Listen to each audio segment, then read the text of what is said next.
What's up, YouTube? 72 Fins 1. Back here with part 3 of Truck Trailer Rebuild Deathbed Revival. So, in part 2, I got the old bed off. Now, he's all rusty and smashed up and just worn out and ready for the junk pile the old bed that was on there was for my friend.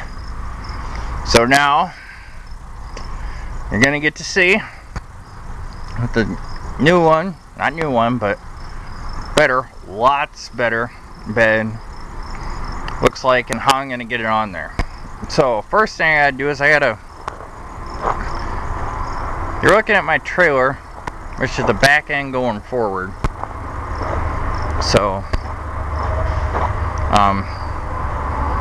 yeah, there's a tongue which attaches to my Jeep, which I used to pull this thing with. So that the front end's facing that way, and as you can tell, I walk forward here. I'm not showing too much detail here. Back in the bushes here. This is a new one, and the front end's facing towards the back. I mean, the back end's facing like it'd be towards the front, so it'd be backwards on there if I try to put it on right now. So what I got going on here is I got it sitting on top of a rectangular rack. See how good my quality is here underneath all this dark stuff. It's dark down here. Is I got a rack that runs along underneath the bed that I set the bed on top of. And then I went and I ran a... Let's see, let me get a good shot of it here. You can see right? Alright, where is it at? Right in front of you is a chain that I ran from side to side around the post here. Let's see, there's a better shot. And I hooked it into a triangle up here. A piece of logging chain. I don't know if it's logging chain, but it's heavy chain. And I ran another piece of chain from that. Make it kind of like a tongue shape or whatever. Yeah, pretty much. Okay, let me get up here. Now that piece of chain runs all the way from there. Well, you probably can't see this anyways, but I'll just walk along here. Now, there's the ball hitch is what the trailer hooks onto. The coupler of the trailer. And what I've done is I've looped it around the ball hitch. And so when my Jeep pulls it forward, the bed comes forward out of there. Now what I'm going to do is I'm going to hook it in different spots on the racks there to spin it around so it's facing the right direction for the thing. So anyways, let me see if I can find a good shot here of the Jeep pulling it here.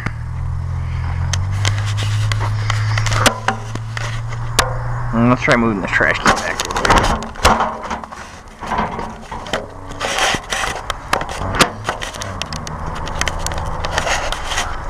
Okay, let me try it back some more.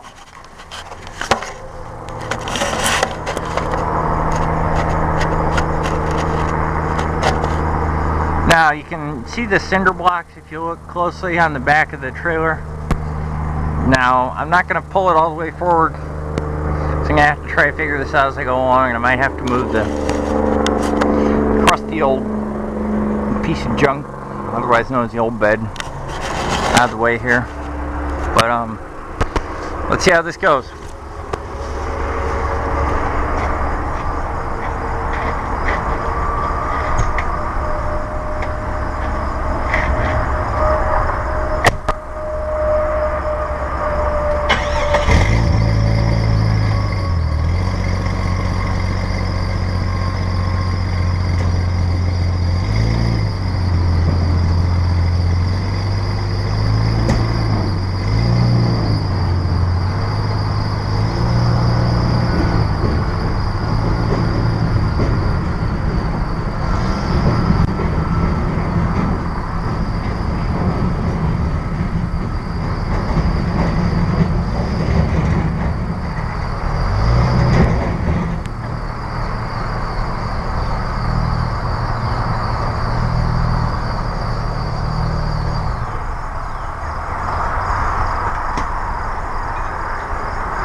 Okay.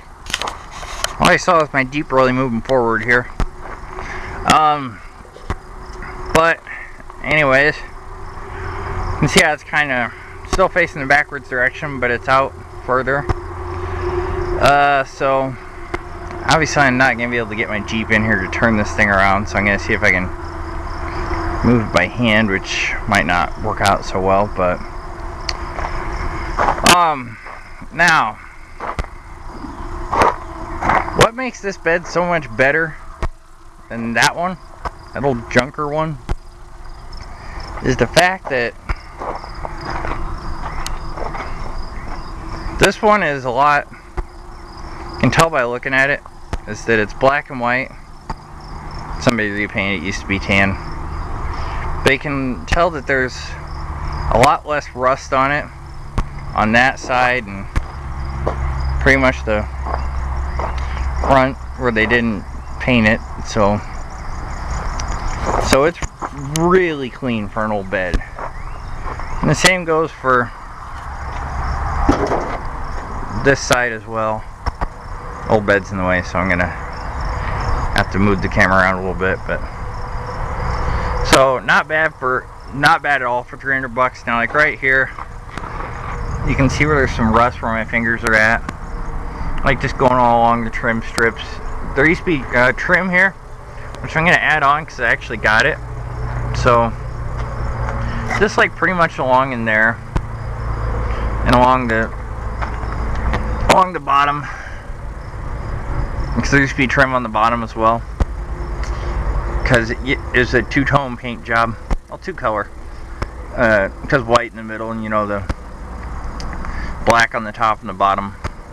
And so now it's got some rust here along this part, and just surface rust, no rust holes like the other one. So yeah, and it's pretty much the same on the other side.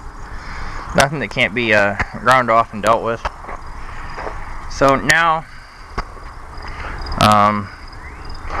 yeah, the new bed, the difference between this and the other one is the steel floor. Now, it's kind of hard to tell, but alright, give me a second here. I mocked up the tailgate here. I just hung it in there because there's a couple spots where it can just sit in there. But give me a second. Let me take the tailgate out and see if I can get a better shot of the steel floor for you guys. Be right back.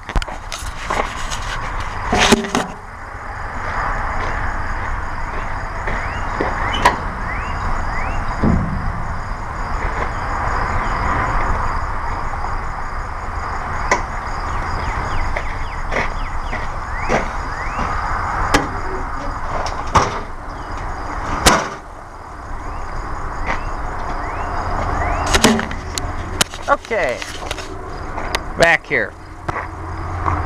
Now, the only downside to this bed is it's got some holes running from the passenger side bedside to there. Probably can't see them too well. It's a sunny day outside in Nebraska, and so camera glare is kind of bad. But yeah, it's got one over there that's gonna have to be patched up, which is why I might try to save that section out of the other floor. I might just use like some of the plate steel from the old floor from the old bed, and have my local body guy weld them. And kind of the same over here. Not that great of a, hard to see, but because of the sunniness outside today, I'm gonna have to patch up. But for $300, it's in pretty good shape. Now, the thing about this is you'll notice all these little odd colored spots run all over the place, like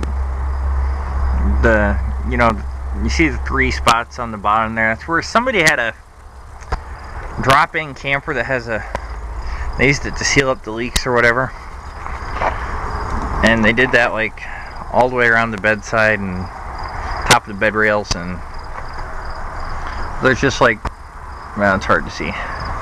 There's spots all over the place in it, but hey, this thing had a bed liner at one time, and the best part about this is the steel floor is nice and straight, and the fender wells are like there's like no dings on. I mean, there's surface rust on them in some spots, but nothing I'm gonna worry about too terrible much at the moment.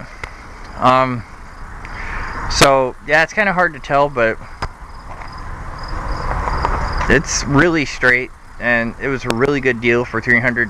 Because if you try to find one that's completely rust free and spick and span and brand new, it's $800, because these trucks are made between 1967 and 1972, which makes them really old, and people restore them, and they're hard to find to get parts for, like good body parts and stuff like that, unless you want to like pay really expensive money to get aftermarket ones, which are like new reproduction parts. But anyways, yeah, so I managed to drag that around.